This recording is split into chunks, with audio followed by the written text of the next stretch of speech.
নমস্কার বন্ধুরা, মিনু ছোট রান্নাঘরে সকলকে জানাই স্বাগত। চলে এলাম আজ আবারও একটা নতুন ধরনের রেসিপি নিয়ে। আজ বানাবো ফুলকপির কচুরি। কিভাবে বানাবো, কি কি দিয়ে বানাবো সবটাই আপনাদের সাথে শেয়ার করবো। আপনারা প্রথম থেকে শেষ পর্যন্ত ভিডিওটির সঙ্গে থাকুন। ভিডিওটি ভালো লাগলে অবশ্যই একটা লাইক করে দেবে। চলুন কি কি নিয়েছি আগে আপনাদের দেখিয়ে দিই। ফুলকপির কচুরি বানাবো, তার জন্য নিয়েছি একটা ফুলকপি। ফুলকপিটা খুব বড় নয়, আমার যে পরিমাণ দরকার আমি সেই রকম পরিমাণেরই একটা ছোট সাইজের ফুলকপি নিয়ে নিয়েছি। ফুলকপিটা আগে আমি সিদ্ধ করে নেব। ডাঁটিগুলোকে বাদ দিয়ে শুধু ফুলগুলোকে নিয়ে নেব।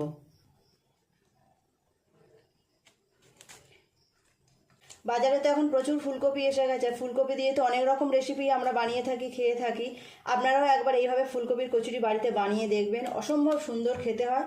আর বানানোও এমন কিছু কঠিন কাজ না। আমি যেভাবে বানাচ্ছি আপনারা একবার দেখে নিন, আপনারাও বানাবেন, সবারই বেশ পছন্দ হবে। এই রকমভাবে ছোট ছোট করে টুকরো করে কেটে নিলাম। জলে ধুয়ে নিয়ে সিদ্ধ করতে দিয়ে দেব। অল্প একটু জল দিয়ে দেবো, এর মধ্যে অল্প একটু আলুও দেব। কপির সাথে একটু আলুও সিদ্ধ করতে দিয়ে দেবো। একটা আলু অল্প একটুখানি কেটে নিয়েছি। এটা ততক্ষণ সিদ্ধ হোক, আমি একটা মশলা বানিয়ে নেব। ফুলকপির কচুরি করার জন্য যে একটা স্পেশাল মশলা বানাবো, তার জন্য এখানে নিয়েছি 1 চামচ গোটা জিরে, গোটা ধনে আর একটা শুকনো লঙ্কা। শুকনো খোলায় এগুলোকে একটু ভেজে নেব। একটু নেড়ে চেড়ে ভেজে নিলেই হয়ে যাবে। সুন্দর একটা গন্ধ বেরোবে যখন, তখনই নামিয়ে নেব। নামিয়ে নিয়ে ঠান্ডা করে গুঁড়ো করে নেব। হালকা একটা গন্ধ ছেড়ে দিয়েছি, সুন্দর। নামিয়ে নেব। ফুলকপির লুচির সাথে খাওয়ার জন্য আমি একটা আলুর দমও বানাবো। আগে আলুর দমটা বানিয়ে নেব। প্লেটে নামিয়ে রাখলাম, ঠান্ডা না হলে একটু গুঁড়ো করা যাবে না। আরও একটা আমাকে মশলা বানাতে হবে। এখানে নিয়েছি 2 লঙ্কা, অল্প একটু আদা, এটাও পেস্ট করে নেব। ফুলকপিও সিদ্ধ করা হয়ে গেছে, জল ঝরিয়ে রেখে দেবো একটু ঠান্ডা হওয়ার জন্য। আলুর দমের জন্য আমি আলুটাকে হাফ করে কেটে সিদ্ধ করে নিয়েছি। আগে খোসাটা ছাড়িয়ে আলুর দমটা করে নেব। ফুলকপির কচুরির জন্য আগে পুরটাকে বানিয়ে নেব। কড়াই চাপিয়ে দিয়েছি, কড়াই গরম হয়ে গেছে। দিয়ে দেব তেল, সাদা তেল। ফোড়নে দেব হিং, অল্প একটু হিং দিলাম। আর দেব কালো জিরে।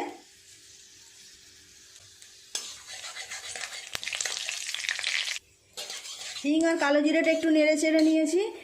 তেলের উপরে দিয়ে দেব অল্প করে হলুদ গুঁড়ো, খুব অল্প দিলাম। দেব আদা কাঁচা লঙ্কা বাটা। একটু নেড়ে চেড়ে কাঁচা গন্ধটা কাটিয়ে নেব আদা। এর উপরে দিয়ে দেব সিদ্ধ করে রাখা ফুলকপি আর আলু। এইভাবে হাত দিয়ে একটু চেপে চেপে দিয়ে দেব।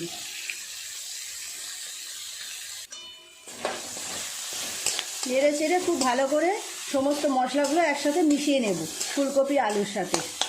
দিয়ে দেব স্বাদ মতো নুন, হাফ চামচ পরিমাণ। আর দেব চিনি 1 চামচ। খুব ভালো করে সমস্ত কিছু আবারও একটু নেড়ে চেড়ে ভাজা করে নেব।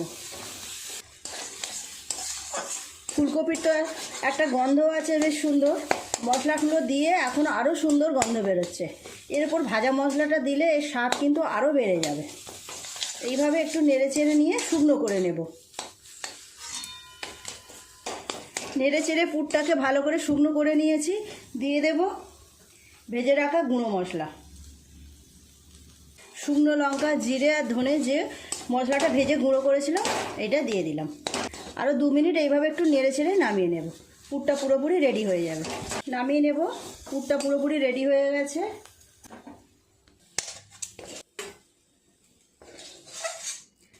ফুলকপির কচুরি দিয়ে খাওয়ার জন্য আমি তো আলুর দম বানাবো। আগে আলুর দমটা বানিয়ে নেব, তারপর কচুরিগুলো পুর ভরবো ময়দা মেখে। আমি তো আলুর দম বানাচ্ছি, আপনারা আপনাদের পছন্দ মতো যে কোনো কিছুই করতে পারেন, যে কোনো কিছুর সাথে খেতে পারেন, খুব ভালো লাগবে। পুরটা একটু ঠান্ডা হোক। আলুর দমটা আগে বানিয়ে নেব। দিয়ে দেব তার জন্য কড়াই তেল, দিয়ে দেব অল্প একটু চিনি। ফোড়নে দেব একটা তেজপাতা, একটা শুকনো লঙ্কা, 1 চামচ গোটা জিরে।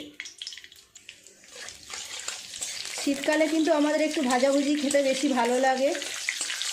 সবার ঘরেই কম বেশি ভাজাভুজি হয়ে থাকে। আর এই কচুরি এই রকম ধরনের তেলে ভাজা খেতে কিন্তু সবার বেশি ভালো লাগে। দিয়ে দেব হলুদ গুঁড়ো, টমেটো আদা একসাথে বেটে রেখেছি দিয়ে দিলাম। এর সাথে একটু গোটা মশলাও বেটে নিয়েছি, দারচিনি লবঙ্গ এলাচ টমেটো আর আদা একসাথে সুন্দর করে পেস্ট করে নিয়েছি। দেবো লঙ্কার গুঁড়ো হাফ চামচ, জিরের গুঁড়ো দেবো হাফ চামচ, স্বাদ মতো নুন দেবো 1 চামচের একটু বেশি দিলাম। অল্প একটু জল দিয়ে খুব ভালো করে মশলাটাকে আগে কষিয়ে নেব।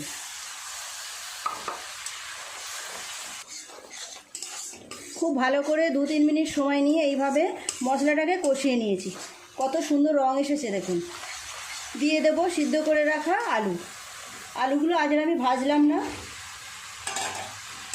আগে থেকে সিদ্ধ করে নিয়েছিলাম, তাই এইভাবেই দিয়ে দিলাম। খুব ভালো করে আলুগুলোর সাথে সমস্ত মশলাটা একটু কষিয়ে নেব। দিয়ে দেব অল্প একটু টক দই 1 চামচ মতো।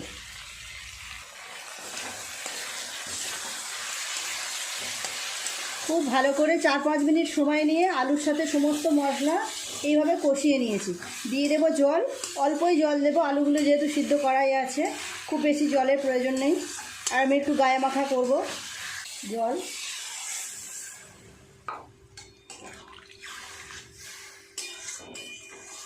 ভালো করে একটু ফুটিয়ে নিয়ে ঝোলটা একটু কমে গেলেই নামিয়ে নেব, হয়ে যাবে আলুর দম।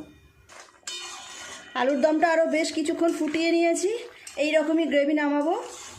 হয়ে গেছে, একটু গরম মশলার গুঁড়ো ছড়িয়ে দিয়ে নামিয়ে নেব। এই জায়গার মধ্যে আলুর দমটা তুলে নেব। কেমন সুন্দর রং হয়েছে দেখুন, অপূর্ব সুন্দর দেখতেও হয়েছে, অপূর্ব সুন্দর টেস্টও হবে। গন্ধটা যা বের হচ্ছে না,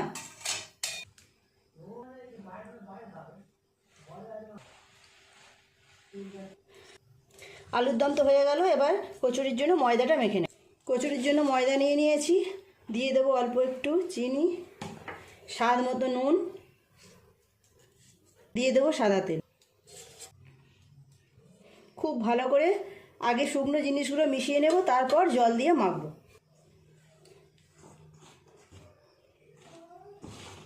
শুকনো উপকরণগুলো সমস্ত কিছু সুন্দর করে মিশিয়ে নিয়েছি ময়দার সাথে। উষ্ণ গরম জল দিয়ে মেখে নেব ময়দাটা। অল্প অল্প করে জল দেব আর মাখতে থাকবো।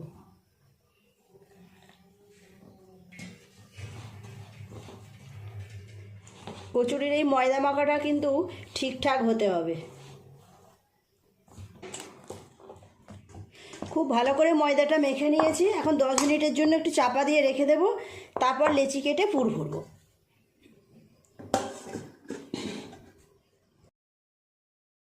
প্রায় 10-15 মিনিট এইভাবে ময়দাটাকে চাপা দিয়ে রেখে দিয়েছিলাম, আর একটু ভালো করে মেখে নিয়ে লেচি কেটে নেব।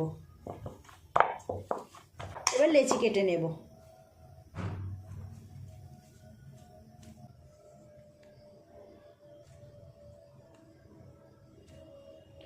এই রকম সাইজের লেচি কেটেছে।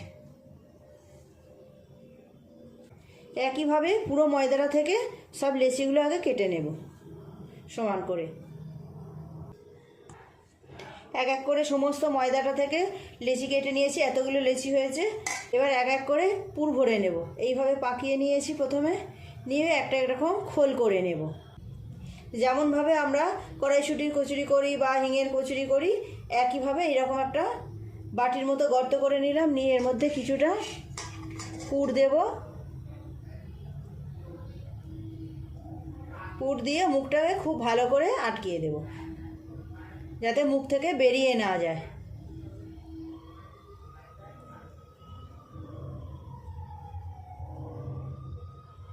এইভাবে পুরো মুখটাকে খুব সুন্দর করে আটকে নেব। হয়ে গেল একটা লেচিতে পুর ভরা। এইভাবে সমস্ত লেচিগুলোর মধ্যে পুরগুলো ভরে নেব সুন্দর করে। কিছুটা পুর নেব, নিয়ে এইভাবে দিয়ে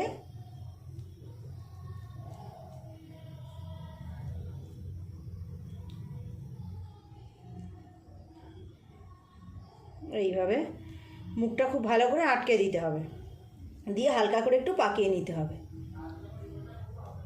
সব লেচিগুলো একইভাবে আমি আগে পুর ভরে নেব। সমস্ত লেচিগুলোর মধ্যে এইভাবে পুর ভরে নিয়েছি। এবারে এক এক করে বেলে নেব। কড়াই তেল চাপিয়ে দিয়েছি গরম হওয়ার জন্য। একটা লেচি নিয়ে নিয়েছি, খুব আলগা করে হালকা চাপ দিয়ে দিয়ে বেলতে হবে। চাপ বেশি হলেই ফেটে যাবে, পুরটা ভিতর থেকে বেরিয়ে যাবে। এই বড় করলাম, আর বেশি বাড়াবো না। আবারও একটা লেচি নিয়ে নিলাম,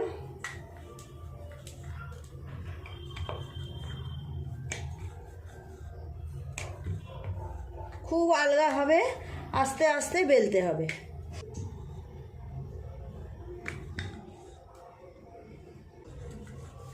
বেশ কয়েকটা বেলা হয়ে গেল, তেলটাও গরম হয়ে গেছে।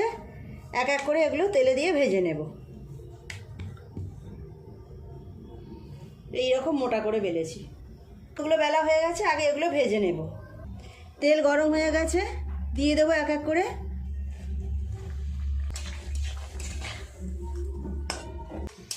একটা ভাজা হয়ে গেল, তুলে নেব। ভালোভাবে তেল ঝরিয়ে ঝরিয়ে তুলে নেব। আবারও একটা দিয়ে দিলাম, তুলে নিয়ে এই জায়গার মধ্যে রেখে দেব। কেমন ফুলেছে দেখুন, তুলে নেব। এটাও হয়ে গেছে ভাজা।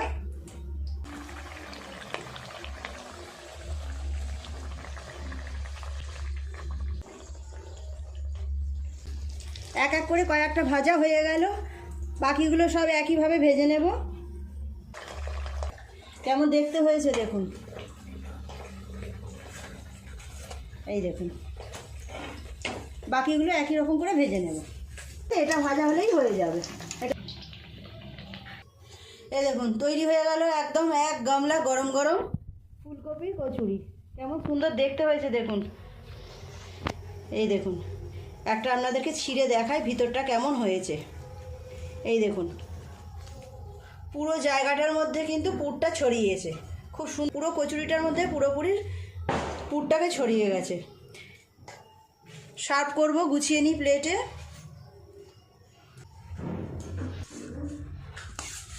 গরম গরম ফুলকপির কচুরি আর কষা কষা আলুর দম, দারুণ লাগবে আজকে খাবারটা।